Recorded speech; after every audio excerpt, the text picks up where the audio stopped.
What's up, everyone? Welcome to another episode of Madness University. Nick, I'm here with LZ, and we got a fun one today. We're going to talk about AI, not Allen Iverson. We're going to talk about artificial intelligence and its impact on the hobby and honestly, the wider business landscape. So, LZ, what do you think is going to happen with AI and the hobby and grading in particular? Oh, Nick. So it is here to stay. And it's just starting out in the hobby, but it is going to get more and more prevalent in the hobby. It's going to get more and more prevalent just in the world with everything we do. There is just too much opportunity for these grading companies to not start using AI.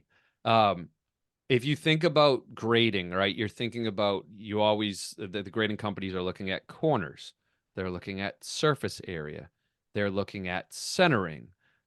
These are some of the things like AI can do this, everybody. Like it's very easy for AI. Oh, I don't want to say it's easy because I want to be fair to the companies that are just starting out. It's actually they're definitely it's going to take some time, but um, AI today absolutely scans pictures. They do it in healthcare all the time. Yeah. It could be for those who maybe have like a virtual doctor. There's virtual doctors out there that you can like scan like some sort of mole on your skin and you're worried about cancer. You could take a picture of it and you could send it in and it's analyzed and sent back to you. That's Like crazy. and that's a mole. Like that's like a little dot on your skin. So there's no reason why this can't be done Like a corner or an with edge or with centering. exactly with Yeah. corners or edges, Nick. The biggest thing to point out, and you might be like the audience might be saying, "Well, LZ, like, well, why the heck isn't this being done?" You have to train these models. The reason why you're seeing a lot starting to be a lot in healthcare is because we've had healthcare data for a very long time, and you've been able to train these models, and it takes money too. So you need some deep pockets to really train Sure. these models the right way as well. Um, so just keep that in mind. It is here to stay. It is going to get more and more. I can't wait to see what happens in the hobby around this. And the one piece that I'll leave with all of you around just AI in general is think about AI as an intern. The way you would treat an intern at a company is the way you should be treating AI. So for these grading companies like PSA or CGC or Beckett or like any of them, right?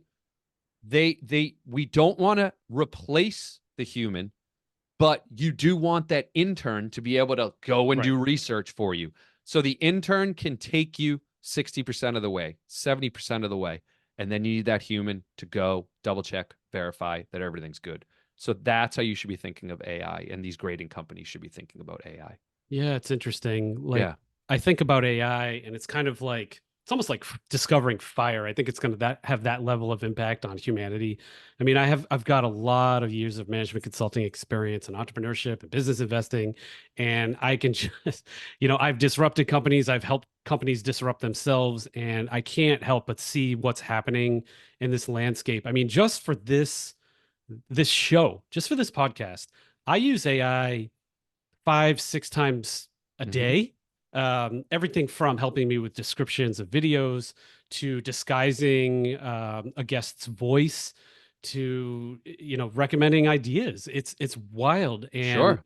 Thumbnails, Nick. We do thumbnails. it every like a lot of different. Yeah. Yeah, Yeah. I've got Mm-hmm.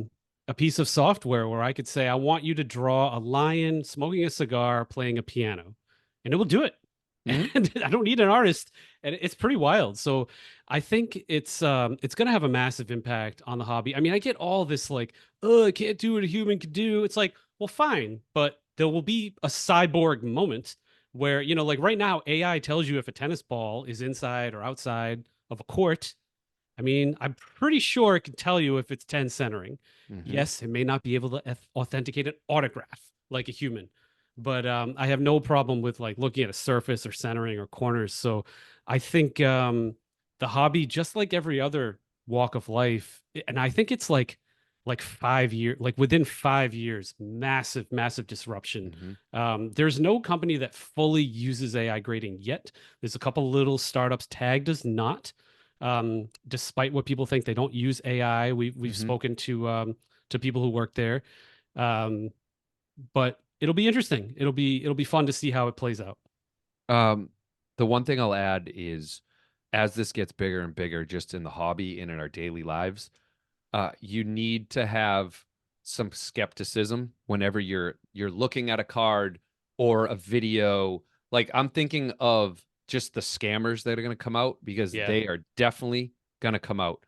I see it all the time in cybersecurity. Companies are getting attacked every day. It's so much more difficult now to figure out if it's a real attacker, if it's an employee actually emailing you, yada yada yada, all that stuff.